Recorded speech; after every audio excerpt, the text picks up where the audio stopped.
Coming up on this edition of VCU InSight, Easter takes over Maymont. Running fever hits Richmond. VCU students talk safety, and a local business says goodbye. All that and more, VCU InSight starts right now.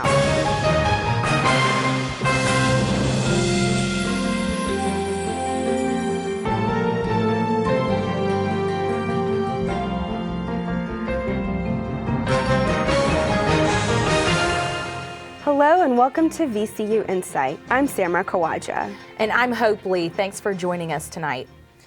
Outdoor events are in full swing now that spring is finally here. Westchester held their second annual Shamrock 5K and Children's 1K Fun Run on Saturday, March 16th. Some went to run and others went to win. With the luck of the Irish on their side, some walked away with what could be considered pots of gold. InSight's Nasta was there. The second annual Westchester Shamrock 5K started off with the adults and ended with the children's 1K fun run. Despite the rain, runners showed up dressed and ready to go. We are really excited to go. We're hoping the rain holds off because I don't want to get too heavy in this suit, but it's a good time. We did it last year. We're looking forward to doing it again this year. Some did it as a family event, and others did it to add to their list of marathons. 3 of us run 1 race a month. We have a New Year's resolution, and we race, and then one of us drives, and one of us pays for breakfast. The race is affiliated with Movin' Mania, part of the Bond Secure's Healthy Kid Initiative to help fight childhood obesity. So they developed this wonderful program in a way to help children to exercise and eat healthy. To get the local K-12 schools involved, a school with the most volunteers and participants would win a $500 prize for their school. Davy Watkins won $500 to go towards new physical fitness equipment for having the most volunteers and participants at the Shamrock 5K and the elementary division. There was also a costume contest, face painting, a live band, and a moon bounce for the runners and family members to enjoy and celebrate their St. Patrick's Day with some fun and exercise. For VCU InSight, I'm Nasta. Congratulations to J.B. Watkins Elementary, Midlothian Middle, and Blessed Sacrament High School for winning the $500 prize in their school divisions. As one marathon comes to an end, runners are getting ready for the annual UCrop Monument 10K taking place this year on April 13th. Richmond's biggest event is expecting a record number of more than 40,000 participants. The race, which is a little over 6 miles long, is inviting folks like Justin White for a second time. It's a staple of the Richmond community. I mean, it's the thing to do in Richmond. White is visiting the gym every day to help him reach his goal of completing the race in less than 50 minutes. A post-race festival will take place in Monroe Park. This will include an awards ceremony that will name the top 5 male and female runners of the day. Spring may mean sunny days, but it also means rain, lots of rain. The kind of weather that can ruin a soccer season, but one sports park in Chesterfield has found a solution to wet, muddy fields. InSight's Amber Coles has the scoop. Meet the Richmond Kickers Club. They practice here on UCrop and Mary B. Stratton Park on Ridgedale Parkway almost every afternoon, but because of the rain, UCrop Park is closed today. But Stratton Park is ready for play. But how? The answer? Synthetic turf. The huge benefit to the synthetic turf is that it gives you an opportunity to play in all weather conditions. In 2011, the Chesterfield County Board of Supervisors awarded over $3 million to the project, which includes revamping the park's turf and lighting. The new turf plays just like natural grass and is environmentally friendly. Tish Sharrock, Director of Operations, says she's very proud of the initiative. And we're recycling that old infield that's going right back into that field on the new field, and that's what you see out in the parking lot. The turf itself is made by Shaw Carpet Company, a company that specializes in artificial turf. Upkeep is simple. No lye, no mowing, no watering, just brush and go. The synthetic turf has grooves in it called channels that move the rainwater from the field to a drain at the end of it. No rain on the field means no rain out. Former Richmond Kickers star, now president, Rob Ucrop, says that the new turf gives them more flexibility. The main thing is you want to be able to play, and you prefer grass, but you understand the reality is now you get your game in, rain or shine. It just allows so much more flexibility for you. Not only are players satisfied, so are fans. No rain out means no one loses money on canceled games.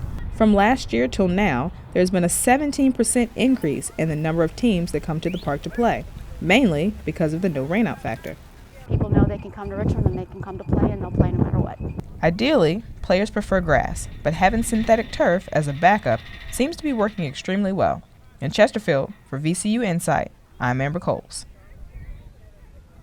Ucrop Park and Stratton Park are home to the Richmond Kickers Soccer Club. Their season starts in April. From Stratton Park to Maymont, thousands of kids came out the Saturday before Easter to one of Maymont's largest events, Easter at Maymont. The newly renovated park featured tons of festivities for families to enjoy, from face paintings to moon bounces. The event brought all types of guests, from the Easter Bunny himself to Radio Disney performers, as well as various food vendors. After 5 hours of fun and food, some left while others set up picnics and enjoyed Maymont. Ticket purchases and donations from Easter at Maymont will go to the preservation of the Maymont Park, according to the park's website. He's been at VCU talent shows and on local radio stations.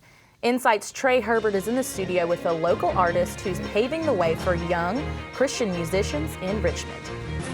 I'm here with Corey Goss, also known by his stage name C. Goss. He's a Richmond musician who comes at his music from a different direction than most.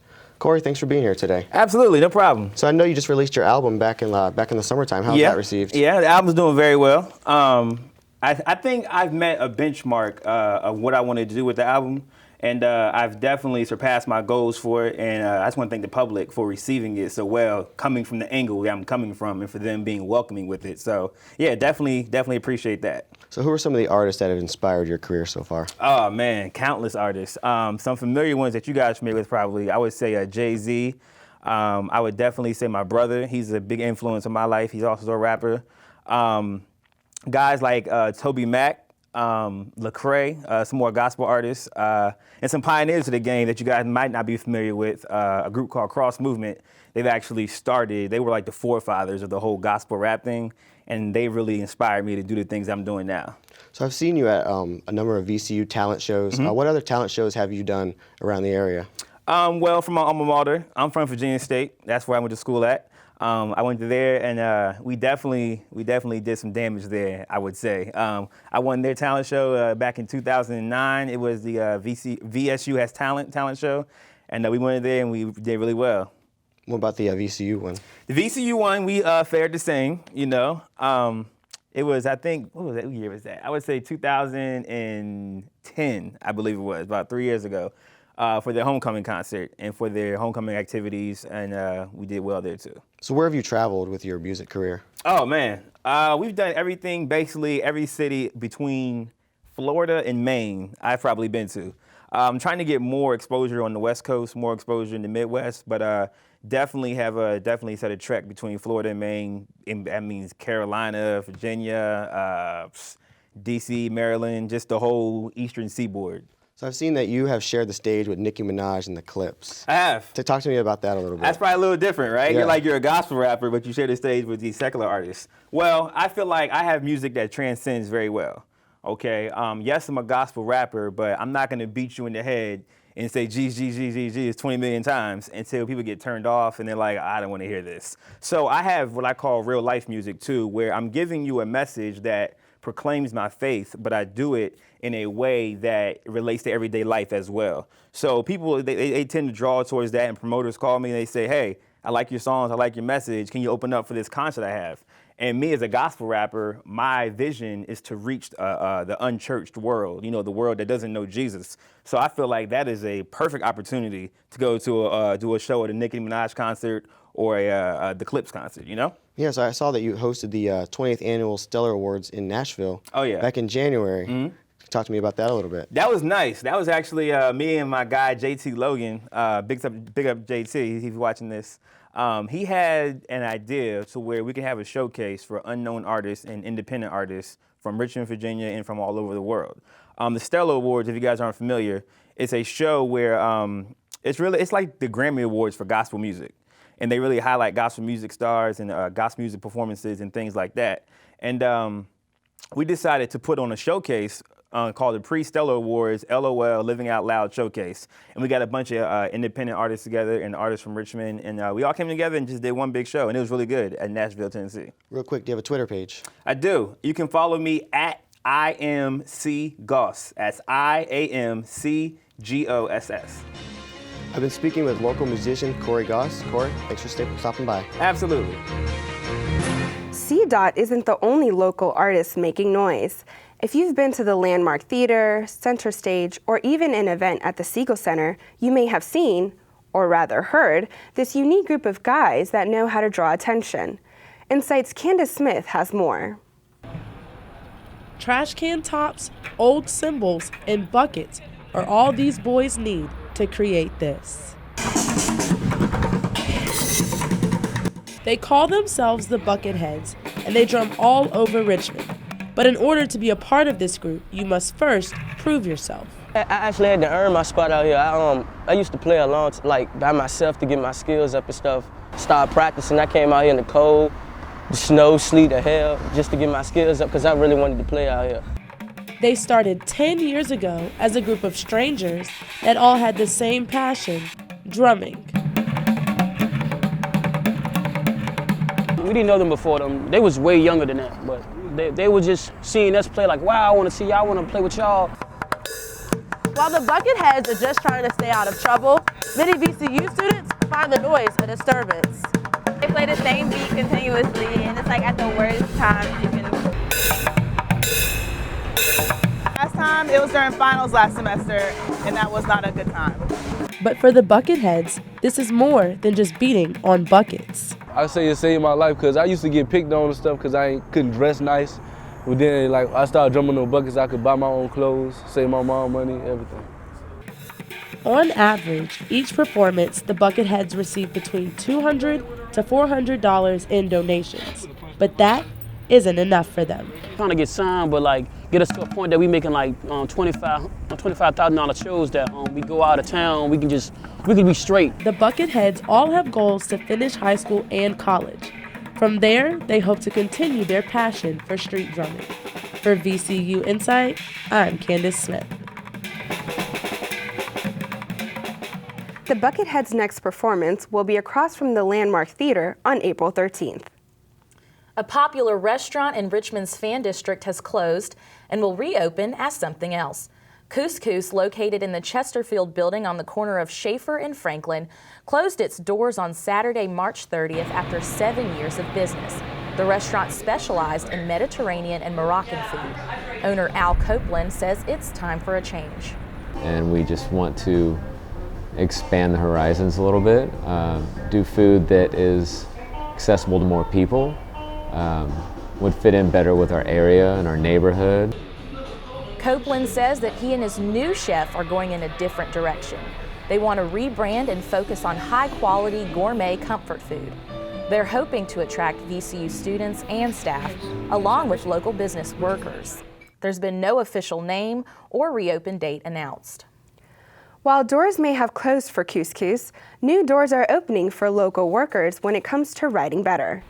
The Richmond Library is hosting workshops by local writing coach company Zulu Consulting.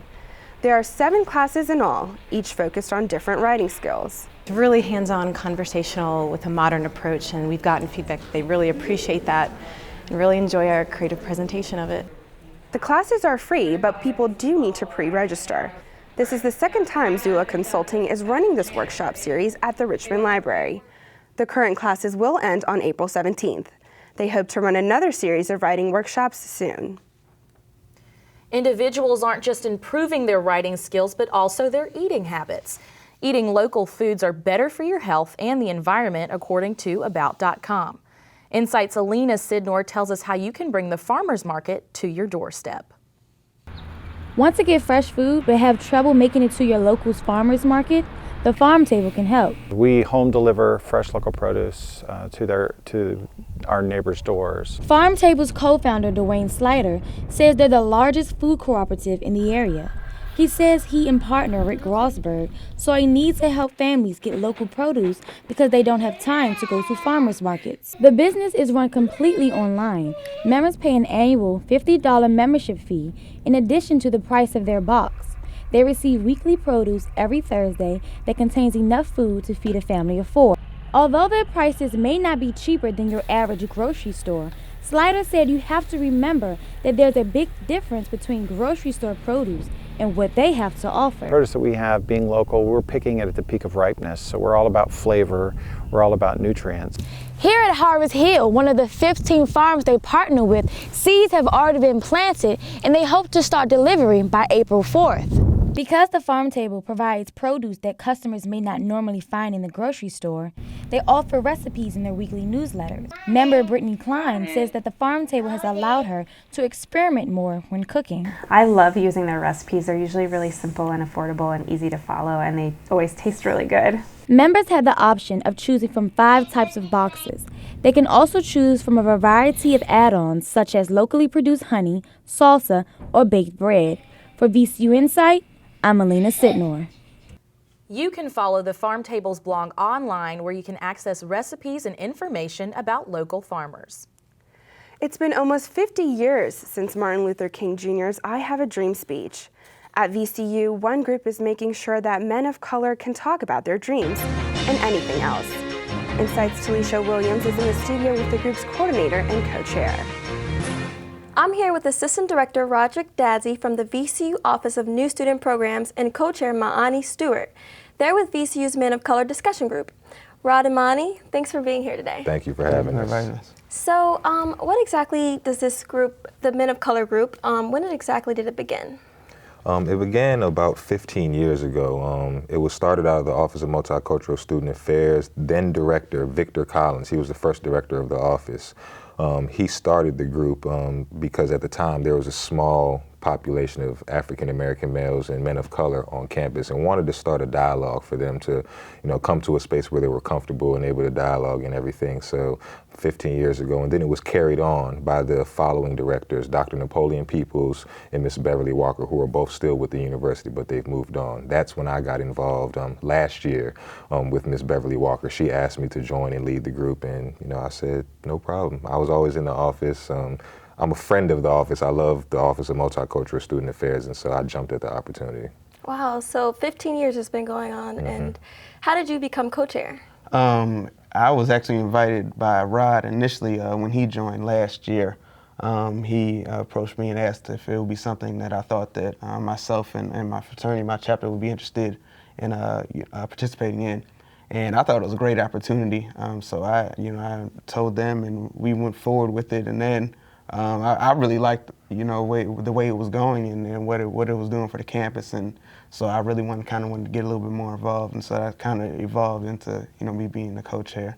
That's really awesome. Okay. And so what exactly do the issues do y'all discuss in the group?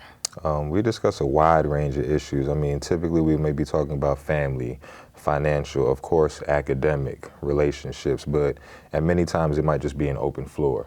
The main thing for this group is to be an outlet for the gentlemen to just, talk about things that they're not normally talking about amongst their peers, because what we see generally with men of color is that they're not comfortable, kind of opening up about things that are more sensitive or more fragile going on in their lives. So this is an opportunity for them to kind of talk about anything that they want to. But we try to focus on certain topics, again, like I said, family and things of that nature, but there are certain times when it's just time to kind of just let it out in. What are we talking about? Most recently, one of the things that we talked about, they talked about, I was actually on vacation at the time, but the group wanted to dialogue about the movie Lincoln.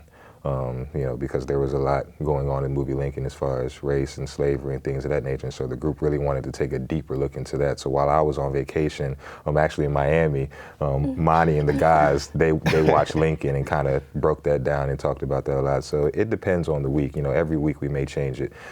This year, for Black History Month, the Office of Multicultural Student Affairs, their theme was Blacks in Film.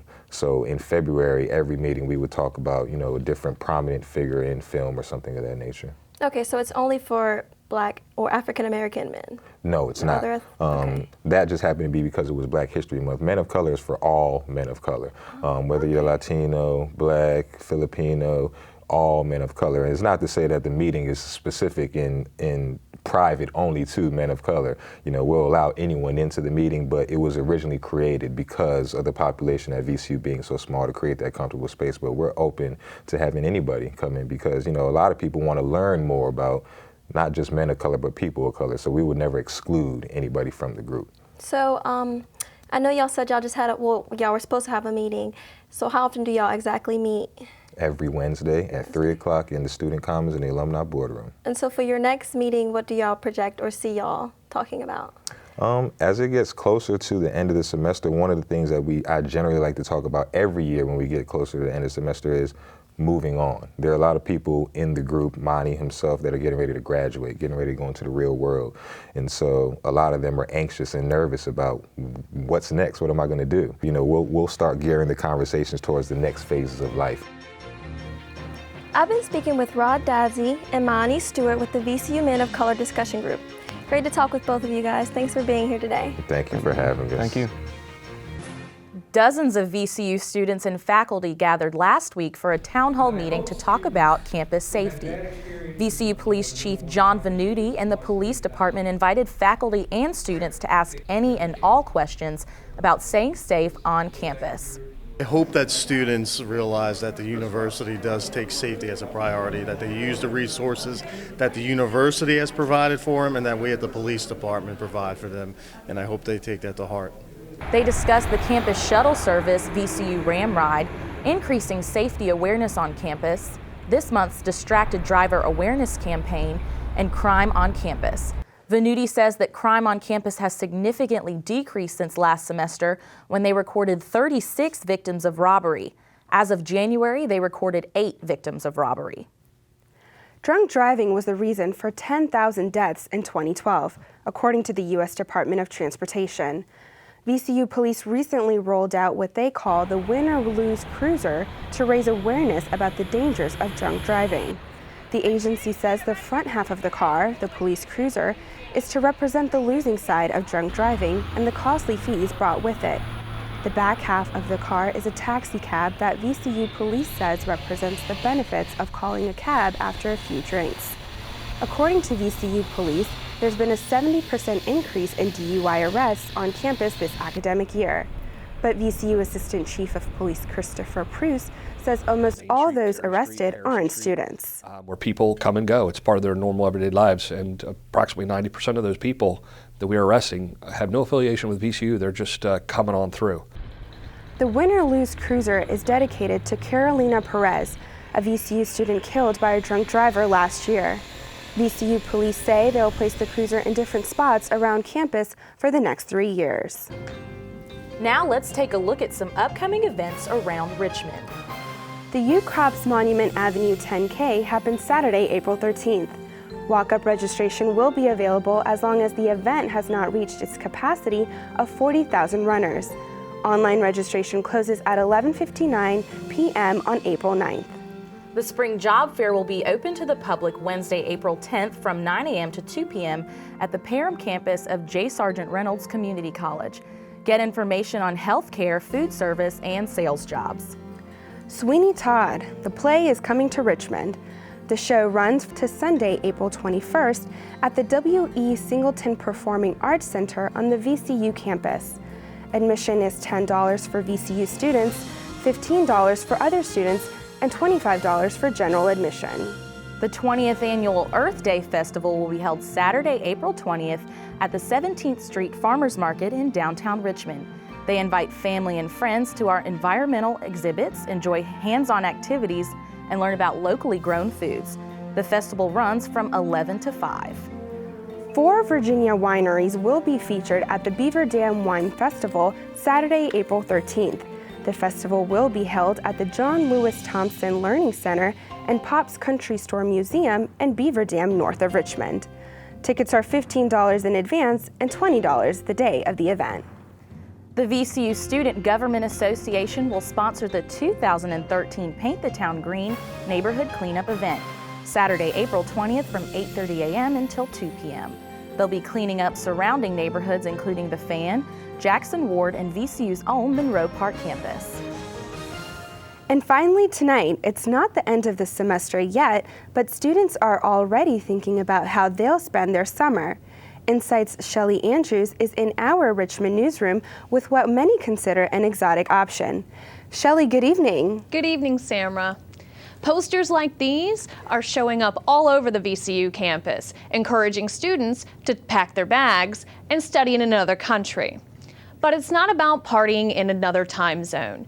Studying abroad has benefits for the real world.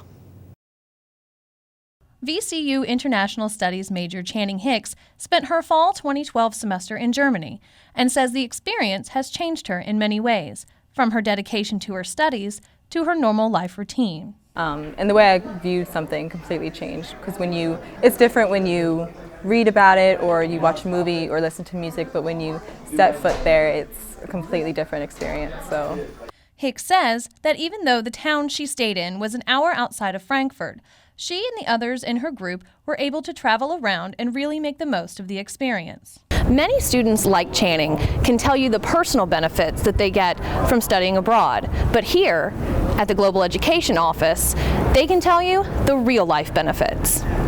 Stephanie Tignor, VCU Education Abroad Office Director, says students come back from their trips with more confidence and dedication to their academics, along with the self-awareness of their place in the world. But they also come back with an opportunity to win over potential employers. Really those practical experiences of going abroad and being in those environments overseas that really can help push a student towards being more likely to get a position. According to the Global Education Office, 519 VCU students studied abroad last year, and more than 270,000 in the U.S. A survey by iesabroad.org says that just 1% of college students study abroad. However, those who do make on average $7,000 more per year than those who don't. With numbers like that, students may want to check the expiration date on their passports. For VCU InSight, I'm Shelley Andrews. VCU offers study abroad programs in every major and price range. The number of course credits students earn vary depending on the program. And that's it for this edition of VCU InSight. Make sure to check us out online at insight.vcu.edu. Thanks for watching. I'm Samra Khawaja. And I'm Hope Lee. We'll see you next time.